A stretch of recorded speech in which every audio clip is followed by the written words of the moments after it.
Welcome to today's webinar, Identity Innovation, Enhancing Recruitment and Workforce Security. My name is Sarah Hunter-Liskowski. I am the Marketing, Content, and Communications Manager at Authentic ID. I'm your host for today.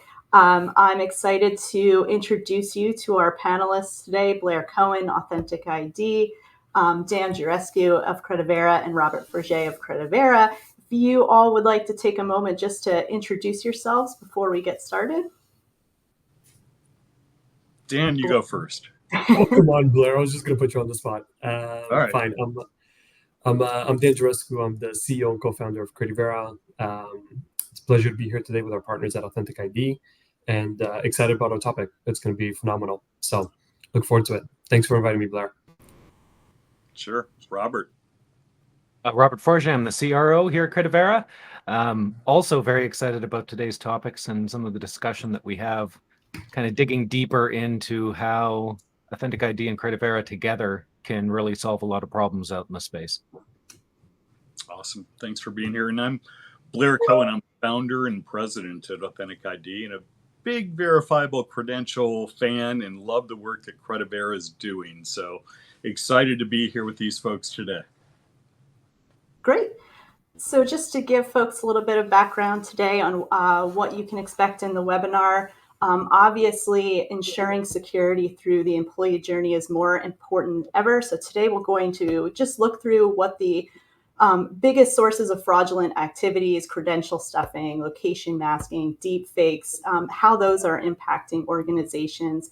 And then we'll also be talking about advanced identity verification tools and best practices to help organizations mitigate the risks. And just on screen right now are a couple of key stats that are actually from Authentic ID's 2025 State of Identity Fraud Report. So just to give you a little bit of background on what some organizations are looking at. And as we get started here, there is a poll on the right of the chat people Q&A poll screen. If you'd like to participate here, we're really curious about the answers that we get of what type of workforce fraud is most prevalent up at your company. So you can select all that apply there and just let us know what you're facing. If you have any more thoughts on that, please add that to the chat. And as we go through, if you have questions, we'll try to get to those at the end. You can add those in the chat as well. And then we'll continue on here with the presentation. So one item that I think will figure largely into what we're talking about here is recent advancements in AI, particularly deepfakes. They've really changed the landscape of workforce fraud. And so just throwing it out to our panel here is, can you share some examples of emerging threats that you've seen lately and expect in 2025? Yeah, I mean, Blair, I can jump in quickly and just chat a little bit about some things that we're seeing on our side. Yeah, sure. So, Credivera has an opportunity to really work in quite a few industries, from frontline workforce in construction, energy, healthcare. And one of the things that we've started hearing more and more has been around fake credentials that are AI-generated fake credentials. There's so many folks that have been so excited over the years to post online pictures of their credentials, their certificates, achievements that they've had. And it is clearly now pretty easy for somebody to take an AI tool and say, hey, aggregate all these pictures, give me one that's equivalent to value of this, put my name on it, and create a fake profile of that. That's become really one of the largest threats to the security of a lot of the healthcare workforce that we started working with, where patients are ultimately going to be affected by this because of the recent proliferation of these sophisticated fake credentials. So it's starting to get pretty bad out there. Easy to reproduce, especially if something is in paper. That now just needs to be transformed into a very pretty, robust-looking PDF. So that's been a big problem on the workforce and frontline workforce.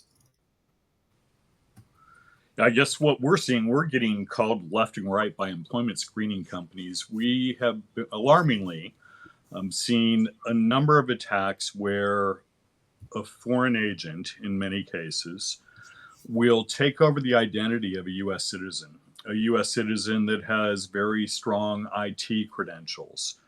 And they have a team of people on the other side. They'll mask their location, appear that they're coming from Indiana when they're really coming from North Korea. They have a team of people, brilliant scientists, that are actually taking the test. So this person's identity that they've taken over in Indiana scores off the charts and gets the job every single time. Well, what happens is they intercept the computers that are being sent to this remote employee. And those computers are pre-authorized with all kinds of privileged access into that company's back doors, if you will. And they gain access to the keys to the kingdom. From there, a variety of different things can happen. Yeah, ransomware could happen. They could just be waiting for the proper time to take that company down. It could be financially motivated. All three are very strong motivations, but we are seeing this happen repeatedly, over and over and over. This seems to be a scalable attack. I thought when I heard it once that it was a one-off, it was an outlier, but I've now heard it 50 times from a variety of different folks here in just the past 60 days. So pretty alarming. When we think about normal identity impersonation, normal identity fraud, generally the goal and the motivation is financial. They're looking for money. If you think about the damage here, it's far more sinister. It's far worse than just a financial loss. You could bring down the reputation of an entire enterprise pretty much overnight. So anyway, that's something that we're seeing. Yeah. And just I was going to say, building Robert, on. Go ahead. I was going to say, Robert, I know Okay. you're front facing with all of our clients, and you get to hear a lot more stories than I do. Yeah, and I'd love to kind of build on what both you and Blair have said already, because it's kind of like two different sides of the coin, right? You have that deep technology in the IT group, and they have access to information potentially if they do manage to get into that company or that organization that they'd never have access to, and who knows what that's being shared with. On the frontline worker side, it's just as dangerous to a certain degree because of the citizens or the people that could be impacted in a physical sense as opposed to just a data sense. So if you have your identity stolen, it can be a financial detriment, it can be a problem. There's checks and balances, there's insurances in place from that front. But if you're inviting somebody into the home to take care of your elderly parents, there can be a direct causation to injury and death. And it's the same thing that we see in the highest profile workforce whenever you're talking construction or mining. And this could be somebody who is falsifying their training credentials that we talked about already. So somebody coming in to operate a crane that shouldn't be operating that crane. And now all of a sudden there's a piece of rebar that goes through a condo building in downtown Toronto. Or in New York, and that actually did occur not so long ago. But it could be even worse where somebody's falsifying a drug and alcohol test. So it's not just a training credential that becomes part of the identity of that individual in the workforce. It's their training, it's their continuing education, it's their criminal background check, it's their most recent drug and alcohol test, it's their foundational identity from an identity verification perspective. And in the absence of all of that, painting the picture of that individual, there are huge risks involved for everybody along that chain, from the employer to the other employees as well, because if you don't know who you're working with, that leads to a lot of potential risk as well. And of course, just citizens as a whole. Just going back to who you're working with and drug and alcohol tests, we're still plagued with this problem that I've been in the background screening industry for 30 years now focused solely on identity. But if you think about faking a drug and alcohol test, all I've got to do is hire Dan. Well, Dan's a bad example because he wouldn't test me, but hire a friend and arm that person with a fake ID of mine that says they're me. Because when you go for the drug and alcohol test, it's blind, right? They look at an ID that says you're XYZ, but from there's no identity verification that's happening. Yep. So, anyway, sorry to get sidetracked there. Next, I did want to touch base on, obviously we'll show on the screen here, there's been some really high profile cases of exactly some of the tactics and fraud that you're talking about. But, what, in terms of what companies can do, what role do verifiable credentials play in combating things like credential stuffing and other forms of identity fraud, especially during the recruitment process, but also beyond? I'll jump in there first. I know you guys have plenty to talk about in terms of verifiable credentials, but and once you have a verifiable credential, this becomes much easier. But I think a basic thing that we need to do is verify the identity of the applicant. Verify who's actually applying for the job. Verify that they're the person that's actually taking the test. And lastly, verify that that's the person that shows up to work on day one. I mean, do that, and do that using sophisticated technology. Don't let humans do that, because you will be duped by Gen AI. Use robust technology to verify the identity along that whole hiring process.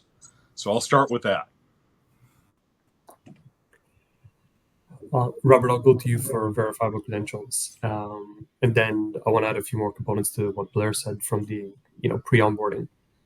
Yeah, so post the identity verification, and that's really the first step, I think, with absolutely anything that we talk about today, is that identification upfront of that individual to know that that person is in fact that person, then allows us as Credivera and the technology that we provide to make sure that the credentials that are being issued to that individual are in fact credentials that that individual earned, right? And that's going to be one of the big parts, and that's a component, I'm sure we'll talk about it in a little bit as well, but it's really making sure that that trust is in place between the individual, the issuing body of that credential, be it a training provider, a drug and alcohol test, a criminal background check, and then the employer of that individual. And it doesn't necessarily need to even be an employer. It could be just another verifying entity that needs to know something about me as a person. And that could be as simple as walking into a liquor store, right, and buying a beer. If I pull up my driver's license and hand it to them, well, that's part of it. But with a verifiable credential, we can also preserve the privacy of that individual. So instead of me sharing my height, my weight, my eye color, my home address, and everything else that's on that physical document, with now an immutable digital document, I can only share what they need to see, which is the fact that I'm old enough to buy that beer. Yeah, and one other component that I'll add in there, and I think Blair, you touched on it as well. When it comes down to professional designations, showing up at a testing center to do my final exam and just showing up with a fake ID, I could have put my picture on Blair's ID, and I could have just showed up with that, and that could have been part of my my way to authenticate myself to go in and take that exam. And we're starting to see this a lot more often now than before, where people are, taking the tests on or taking the exams on behalf of somebody else and getting that designation. And that's now becoming a really big problem, because if you think about not just a lawyer or somebody that's in a CPA accounting position, but somebody that gets to work with you as an individual, like in a hospital environment. Do you really know that that individual met all their qualifications and certifications and took those exams in order for them to actually be able to, watch over you, right? So we have a current client who, unfortunately, ended up in the news for all the wrong reasons, because somebody just went online and stole another member's identity. They happen to have the same first name and last name. They just used their picture to go get that job and use that person's proof of designation, and went from hospital to hospital to hospital working with patients. And honestly, it was really hard for them to go out and combat this. And if they could have stopped it early on, they would have, in the earliest days of the test centers and the application process into the hospital space. So it's this identity verification as early on as you can get it, and then maintaining that throughout the process of that career life cycle and hiring life cycle is really starting to become more and more critical. Can I ask a question real quick? Always.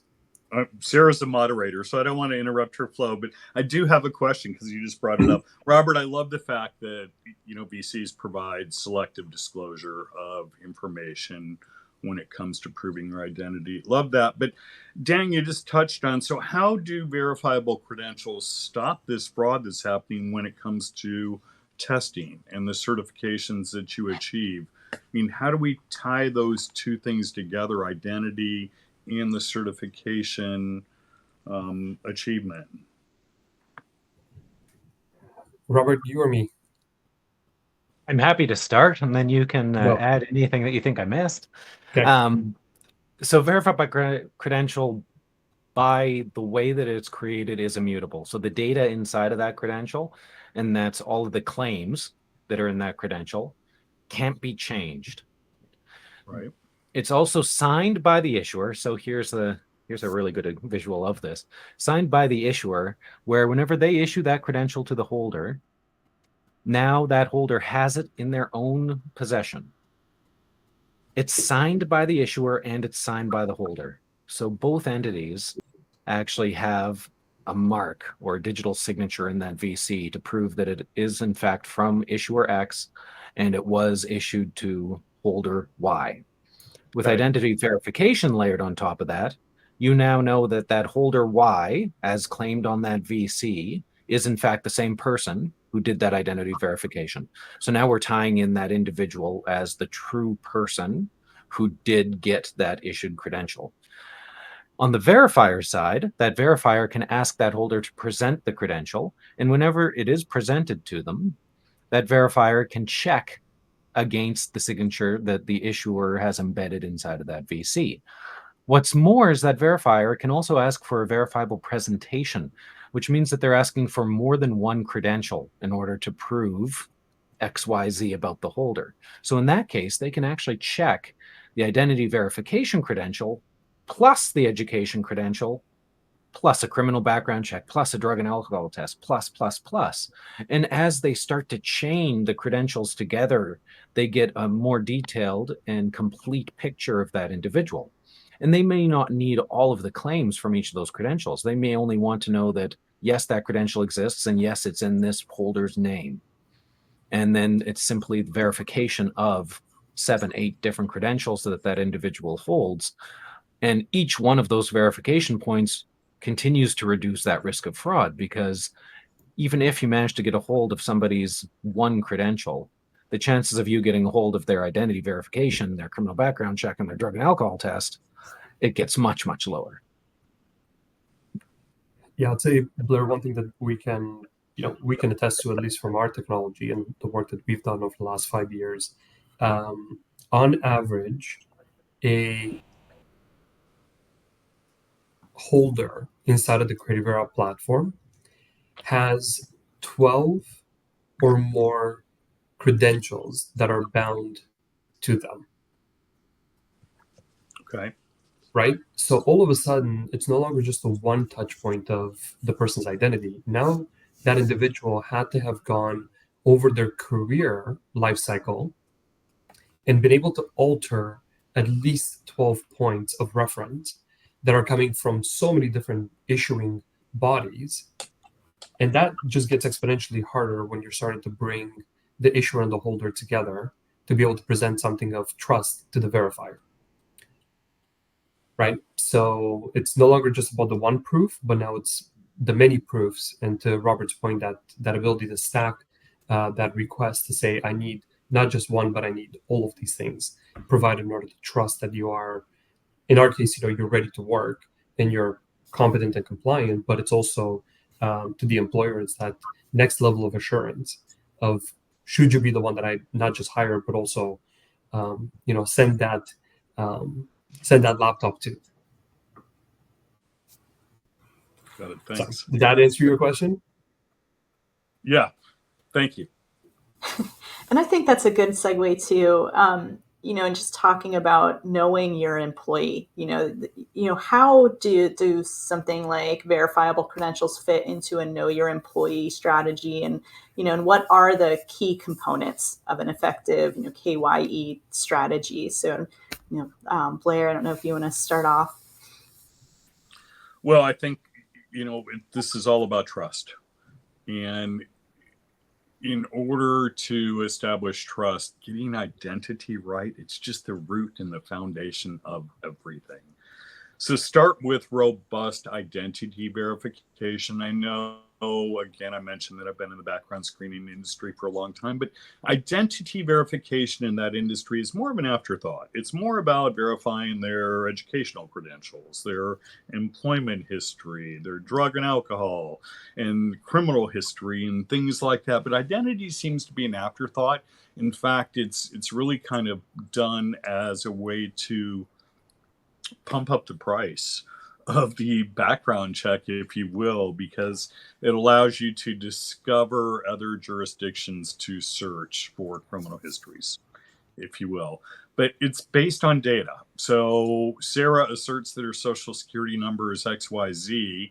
You run that social security number through one of the credit bureaus to see if it actually belongs to Sarah. But what you're going to find is Sarah isn't the only one. Sorry, Sarah, you're not the only one that knows your social security number. Lots of people do, and I could buy it. So anybody could assert that they are Sarah if that's the bar. Is just asserting data. I could find out Sarah's name, address, date of birth, and social security number in probably 4 minutes. And in fact, I'm going to post it at the end of this webinar.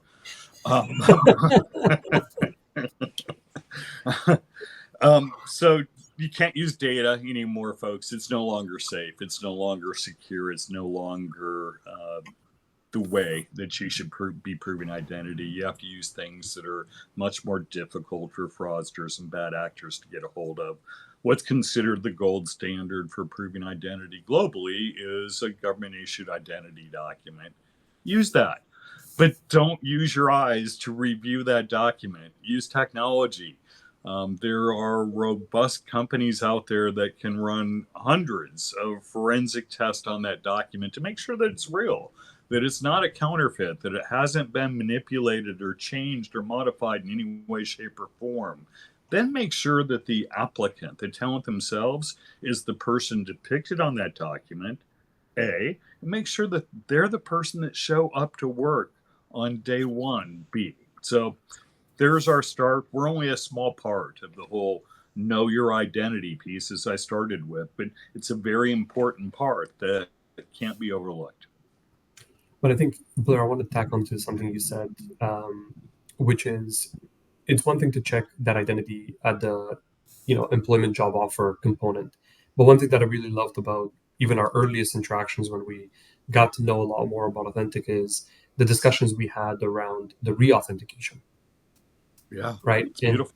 I think that's been such a powerful story that I can go out and tell to partners and clients and say, hey, listen, it's one thing to check the person on day one, but just like a verifiable credential has this continuous mode of verification against a change at the issuer level, it's the same thing around the re-authentication, and not to be done on boilerplate times and dates, but maybe it should be done randomly on XYZ date, and the company should select which date that is, and then the person logging in that day, it's like, hey, I could not have shared my credentials with another Blair Cohen to log in on my behalf. Now, I don't have to do keystroke monitoring, as many companies used to for a very long time. Now I can actually just be like, hey, before you log in today, why don't you just re-authenticate?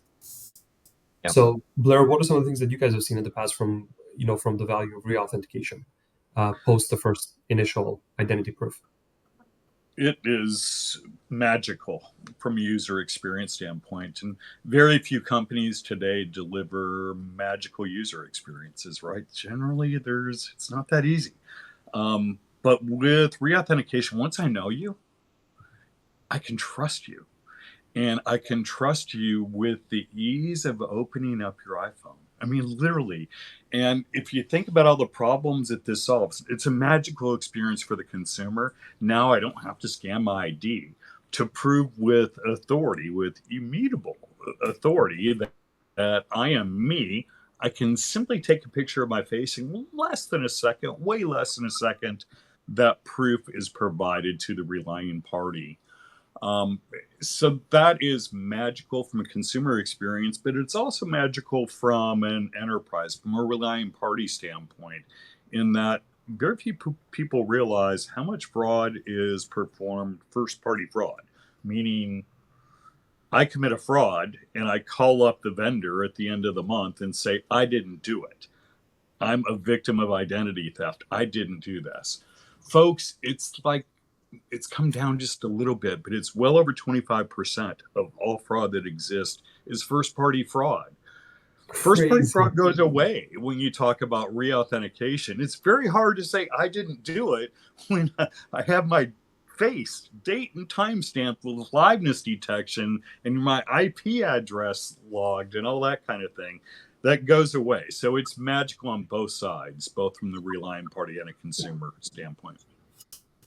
And I think, if you couple that with, the IT service of an organization, right? Like you're talking about the CISO's office and the CIO's office, from system access. Well, hey, that becomes pretty clear pretty quickly of, well, if Blair's really not Blair right now, that's been asked to do their re-auth, should I have an opportunity to instantaneously suspend access to systems? Right, and this is where that power, I think, can come in and become quite valuable for an enterprise to protect and secure themselves, right, from this kind of what seems to still be a very high growth fraud space. So I think that's a really interesting use case for some of our folks. It's about also accessing job sites. We've seen this. I'll give you a perfect example. We have a client that we work with who's in the trucking industry. I'll leave it at that, so I don't go too much into their name. But they've started realizing, and they only started catching this after doing their monthly audits, that people will exchange information just because they carry the same first name and last name. And one of them will go out and get that certification, get that designation, get the credentials that they need.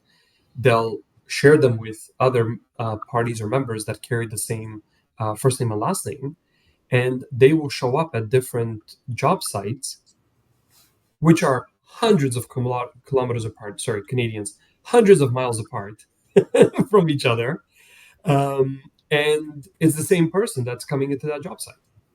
And it's like, well, that physically is impossible for you to be in two places at once, especially when we know that you're so far distributed geographically to get there. And this re-auth and the at-site re-auth has started really becoming a key trigger for them to say, hey, there's a way for me to now start protecting this and protect my assets and facilities.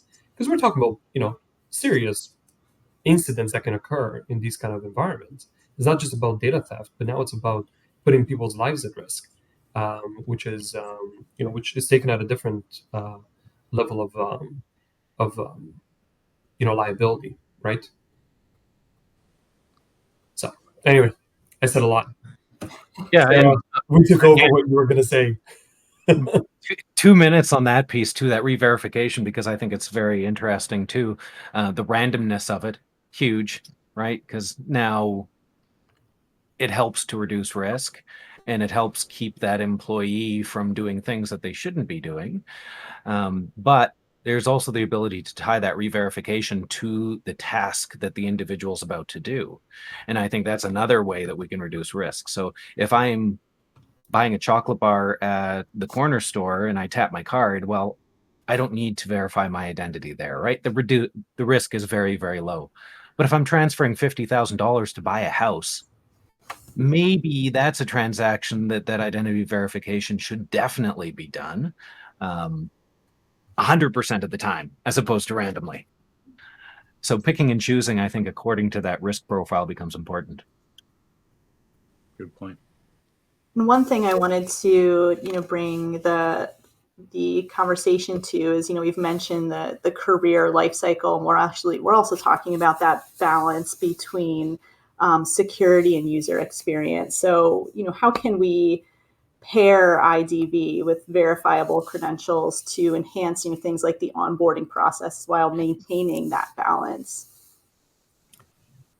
I think, Sarah, I'll kick us off here quickly. I'd say from a career life cycle, we've always had to be careful, and we will continue to be careful in the world with, K to 12, right? The moment when an individual is ultimately considered an adult and they have the rights to, their identity, and they can get their learner's driver's license and so on and so forth. I think the moment you get your learner's driver's license, that becomes a critical point in time when you can kind of draw a line in the sand and say, hey, what if I had all of this digital?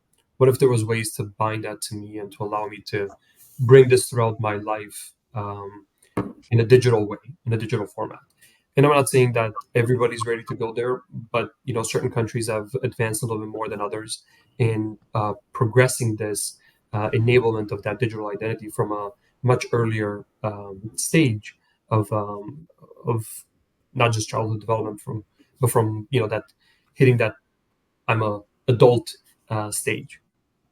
And if you take that with you throughout your application to your post-secondary school, to your first application to your job, having that information being exchanged with you from the employer standpoint as to who you are, I mean, it starts going a long way. Of course, there's a point in time where we have to kind of draw a line in the sand and say, hey, as of this point in time, this would be great if that's how the world works. We know not everybody's going to be able to do it at the same time, but it definitely becomes a way in which people are now starting to look at, how do I stand out from somebody else, and how do I prove that not just that I'm authentic me, but I carry the qualifications and competencies that I claim to have. Because today you might have a software developer that comes into your shop and claims to be you know Microsoft certified and have all these expertise. You have no way to verify that, right? um, or at least not quickly. Maybe you can run them through a couple of tests and exams to say, hey, prove to me that you actually understand what you're about to, put your hands on here.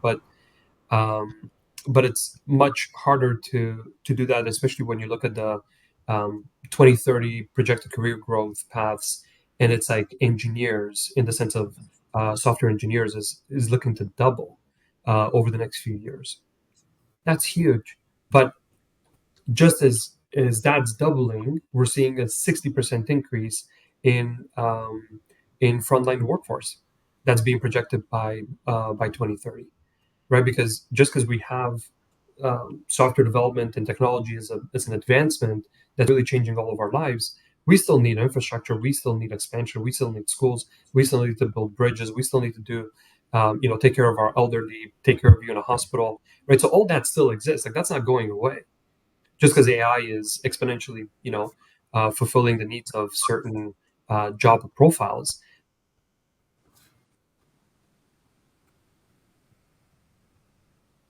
So, kind of creating that enablement from the early stages really becomes quite powerful in this process.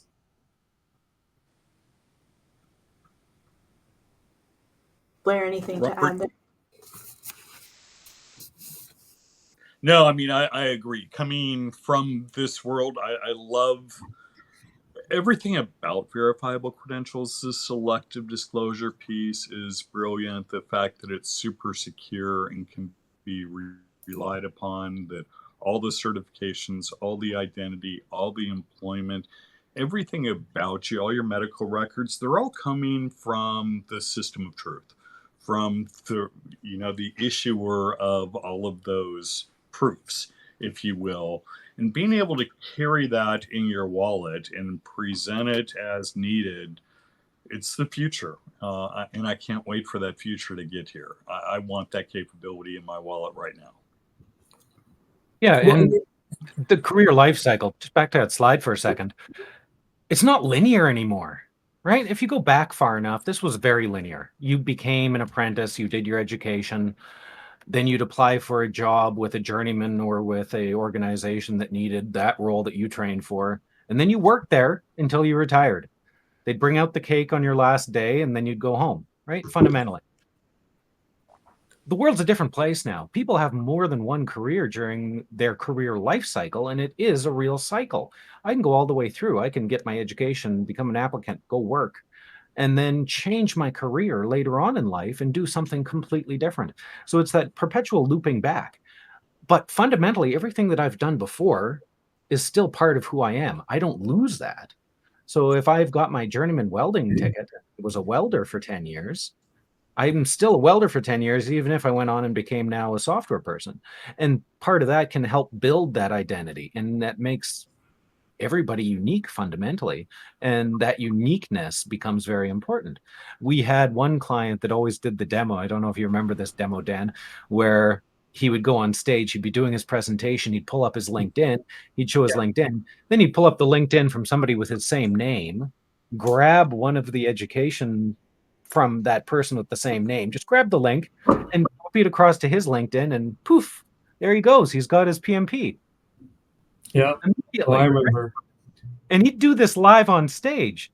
So it's not the same as it was 20, 30 years ago whenever I'd get a fraudulent email from somebody and it would say, United Stats post office needs to deliver something, and they spelt everything wrong inside of that email, and it came from xyz@hotmail.com, right? They're getting smarter as time progresses, and so we need to get smarter too. It's that arms race that's continuously ongoing, and AI is making it easier. Especially when you say the words hotmail.com, that's already taken us all further back than we wanted to. At least I didn't say AOL. Oh, I thought about that second. So I have up on the screen here, the journey map, and I don't know if Dan, Robert, if you want to take us through that. I know we also have a demo that you can take us through as well. So let me know when you're ready to cue that up, and we can also. I'll let Robert run through. This is his wheelhouse, 100%. I'll definitely run through the demo. On the journey map side, this is a similar representation to what we've been talking about really this entire time, of that triangle between the issuer, the employer, and the holder. And in this case, the holder's in the middle, and you can see different credential types inside of this example too, and that's part of it. All of those credentials make up the individual, including, of course, the identity verification of that individual, which should come first, right? And it's that old who's on first thing. On the issuer front, we also see the variety of different categories of issuers that participate in this ecosystem. And the more and more issuers that come into play as this technology becomes mass adopted by multiple regions and multiple areas, it adds to that risk reduction. Because the more people that are involved, the less times you do have to rely on that individually signed PDF as proof that somebody completed training. And then back onto the actual verifier side, be that a employer, be that myself. Let's say my furnace blows and I've got somebody coming out to repair my furnace. How do I know that that person is in fact from the group that I, again, decided to contract with to fix that furnace? And how can I make sure that that person is who they say they are from the identity verification place? So that this really fundamentally provides risk reduction for employment, risk reduction for you as an individual, risk reduction for public sector and government services whenever you're going to access something. Here in Alberta, I've got a wonderful health card that has my name on it and a number on it. It's printed on the thinnest paper you can possibly imagine. It doesn't have my name or any other identifying qualities associated to it. And yet I have to have that physical document in order to go to the hospital, go visit my doctor. And there's zero mechanisms by which that couldn't be fraudulently recreated for another individual. Yeah. And if somebody uses that, I mean, ultimately, those records come back onto your personal identity. And now we've run into the situation before where actually somebody that works with Credivera ran into that problem where they became uninsurable, like from a medical perspective, from a private medical side. So they ended up having to go back to the Alberta Health Services and say, hey, this wasn't me that has these results. I can prove to you I don't have these results. So you need to remove these off of my identity, off my medical records, because I need to get insurance. So and that was an incredibly lengthy process to be able to do that, with lots of paper and fax messages that needed to happen in order to make that a reality. So there's one of the downsides of walking around with a document that can just be taken by anybody.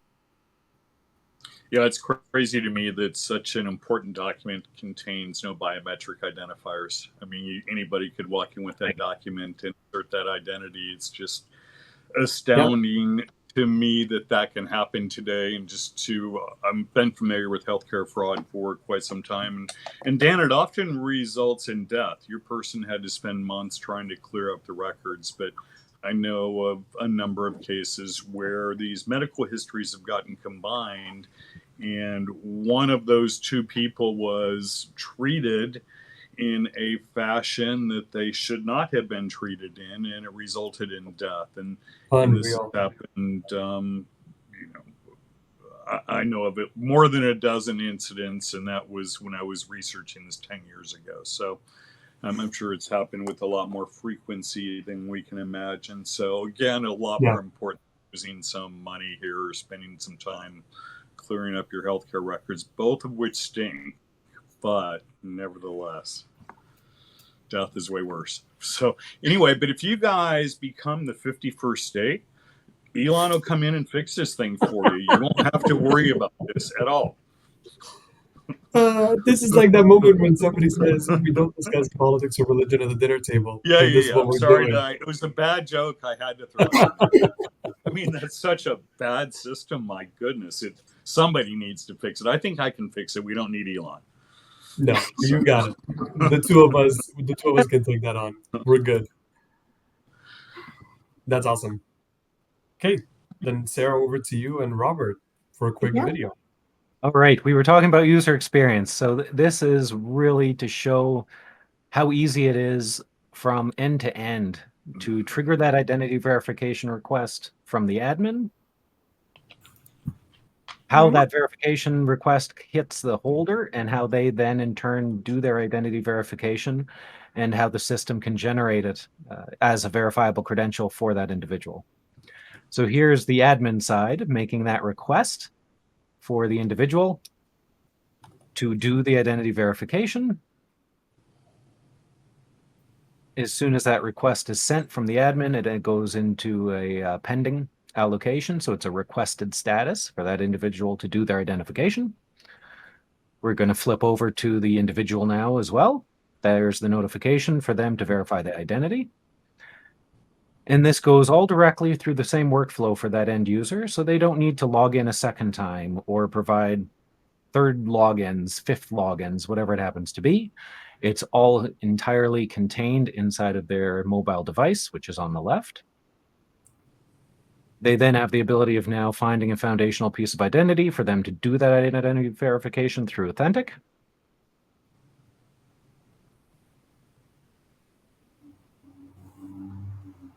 Once that identity card has been scanned by the individual, we do a liveness check. So basically a selfie for that individual to be able to prove against that identity card. And this is real time. This hasn't been sped up. Yeah. And that's one of the huge benefits, I think, is how quick that identity verification actually works with Authentic ID. It's spectacular to not have, 30 seconds, 40 seconds of a wait before they get back that validation. And then once it's validated, that admin on the other side gets to see that that requested verification is complete and has been verified. So again, very smooth, very quick process. We've been very happy with it. Our clients have been very happy with it. New clients are going to be even happier with it. It's something that keeps that user experience from the admin side as well as the holder side very straightforward. Well, and Blair, I want to go back quickly to you. I know you guys at Authentic have been working super hard on making sure that this is not just a smooth experience, but tell us a little bit about the how you guys got it down to this kind of time, like just under a second to do this, just under 5 seconds to do that. Like, it's been such an incredible process to watch. Gosh, I wish I knew everything that happened there to make all that occur, Dan. Our DevOps team, they're just rock stars. I have no idea. What we're talking about here is super complex. We're able to process well more than 1 million transactions per day, which when you're processing ones and zeros, that's nothing.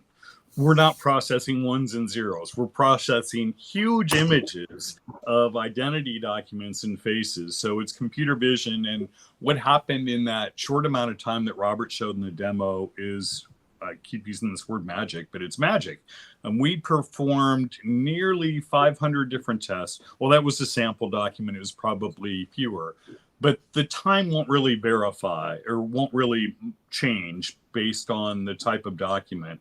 We're going to be able to perform somewhere in the neighborhood of 500 different tests on the identity document, verify that the person at the end of the transaction is the person depicted on the ID, run I don't know how many different tests for liveness to make sure that we're not being spoofed and that was really a live human that's taking a picture of themselves in the moment. It's not an injection attack. It's not a facsimile of that person. So how our engineers got it down that quick, it hasn't always been that fast, Dan. We were probably 17 seconds just a few years ago on this. We're now down to under 2 seconds with our existing platform that has well over 100,000 lines of custom just DQL, not code in there. That's not even counting the code. And we've, to tease you a little bit more, we've got a new platform coming out, Authentic ID 360, that will be even faster and more capable here before the end of the year. Yes, so, please. Hats off to our DevOps team. They've done an amazing job here. Thank you for pointing that out. No, it's amazing. And, you know, I kind of go back to a lot of us, especially if we're not behind the scenes and we're not hands-on keyboard building this, I think a lot of times forget how much effort it goes behind making something look so seamless. Because you and I, Blair, can be the idea guys and be like, ooh, we should build this magical thing. And then everybody's like, okay, now let me tell you how it's going to actually work and how long it's going to take. But once it works, it's just incredible. So kudos to your team. Yeah, I agree. Thank you very much. They're magic. They'll tell me I'm nuts. That can't be done. But, you know, somehow they figure it out. Now, obviously, we have on the screen here, you know, some best practices about how, you know, companies can tailor what they're doing to both the channel and the stage. And I'm curious about, you know, best practices for implementing things, Blair, like liveness detection and identity verification in these remote hiring scenarios that we're talking about. For some reason, the screen is cut off on me here, Sarah, but I do my best to scramble. Best practices, you know, this didn't used to be a problem, but there has been a change with Gen AI, and there's a new attack vector that most people aren't familiar with. So in the past, we've been able to accept images and perform analysis to make sure that A, it was a real identity document being imaged, and B, it was a real face that was being imaged. It's based on presentation. And if you go through our workflow using our Webflow or any of our Capture SDKs, we're going to catch any sort of presentation spoof. But a lot of companies these days have chosen not to use our capture, to provide their own capture engines. And what they're leaving open is the ability to inject images outside of the workflow that get into the back end. And when those images get injected there's a variety of different techniques that I won't educate the fraudsters listening to this webinar on. But there's a variety of different techniques that can be utilized. So, you know, use your vendor's capture technology. I'm sure that they've been working and have a bunch of scientists that have been working on stopping and mitigating this injection attack fraud vulnerability for quite some time. Make sure that you're at least prepared against presentation attacks. So from a liveness detection standpoint, be confident, ensure, and verify that your vendor is PAD 2, penetration attack detection, or presentation attack detection. Level 2. There's level 1, there's level 2. Level 2 is more robust at detecting more sophisticated liveness attacks. So I'll start there. I'm also curious, just want to ask one more question, to you all, really related to privacy. We're seeing, more momentum, and certainly, I think there's interesting developments with digital identity wallets, and also, we've been talking about verifiable credentials, and how do those, work together to give, employees control over their personal information, and how does that tie into organizational security as well? I'll jump in quickly on that to start. So I would say there's an incredible movement globally to this next step of digital wallets, and you as an individual being able to manage your identity and some of your personal information better. We've obviously seen the rise of all this through the start of GDPR compliance, California state laws, data privacy, Canadian privacy laws. But what we're seeing is a mass adoption globally for digital identities and that ownership of your identity. So if you just look at what's happening in Europe with the EIDAS program, you're looking at the UK to just announce its digital wallet for its constituents. You're seeing Australia, New Zealand, Japan, Philippines. I mean, like, we're already starting to name off countries or regions that have a significant population, right? And this, I think it was Gartner that reported something like 500 million wallets by 2026 that are going to be adopted, and people are going to be able to use this. So that's one aspect of this. Technology is no longer, on the come, it's futuristic. It's like, no, it's here. People are using it, they're deploying it in the United States, right? You're seeing your mobile driver's license, right? Your MDL that can go into your iPhone or Android device. That's already taken up quite a significant uptick inside of the United States alone. So we're seeing this kind of kick off. What we're doing from Creative Era is we're looking at this a little bit differently. We're saying, well, if the employer can enable you and educate you as to why it's important for you to have your information in a wallet that you can trust and you can own and you can manage, it becomes really a much more powerful message, because you're not just taking your driver's license that you might use once a year for the purpose of showing it to somebody, but now you're taking something that's meaningful to you in your everyday life that has to be consistently in a good standing from day one, and it has to be monitored and maintained continuously in order for you to fulfill your promise to your employer against your HR record that says, I'm going to be a certified, Master Red Seal certified electrician. Well, you have to maintain that throughout the entire duration of your employment, right? So we're seeing the employers taking that other approach, which is, hey, I'm actually giving you something that's going to be of value to you that you can take with you throughout your career journey. And that really becomes part of that empowerment of that individual to say, here's your data, here's the things that you need. And once you and I are no longer working together for whatever reasons, whether you were let go or whether you decided to move on from that company, you can still take that with you. And that becomes incredibly powerful as a story to you as an individual. And the same thing if you're part of an association or a designation body that offers this to you, right? You get to now present to your employer the proof that you're a member in good standing at all points in time. Because most likely, if you're a member of that designation body, it is most likely something that you need to have in order to fulfill your daytime job.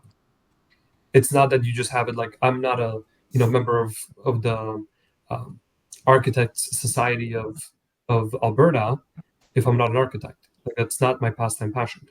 So it is most likely I'm going to have it because I'm going to go and work in an architectural firm where I need to have this in good standing. So verifiable credentials and that continuous verification, and that trust, and that proof at source is becoming more and more prevalent. And all of these wallets that we're talking about globally are actually built with the underlying technology component and frameworks of verifiable credentials. Kind of like, Blair, you guys just did a fantastic announcement a few months ago with the state of California, right? The DMV, right? Right. Well, state of California is also going to be following the W3C standards for verifiable credentials, alongside with the IDV component and the proof of what it takes for you to receive your license. So whether we as consumers know it or not, it's actually happening on a daily basis around us. Yeah, thanks for that shout out. We're pretty proud to be chosen by the state of California. In order to get an MDL in the state of California, you have to use Authentic ID's technology in order to submit your existing plastic document to the state for validation with the valid photo and all the valid biographic information as well. And gosh, has that thing ever taken off? And love that they've done this in all three formats. Historically in the US, when you've got a digital identity document, it was considered an MDL, whereas the state of California has taken on all three frameworks: verifiable credentials, MDL, and what is it, verifiable presentation is the other one. So love Ajay and his thinking over there. Looking forward to seeing him next week. So anyway, where's I going with that? I've gotten lost, Dan. So Sarah, where It's are all we going? good. We're going to Sarah. That's where we're going. We'll ask you another question. I want to make sure folks know there's another poll that you can take here. Which of the tactics is your business currently using to fight fraud at your organization?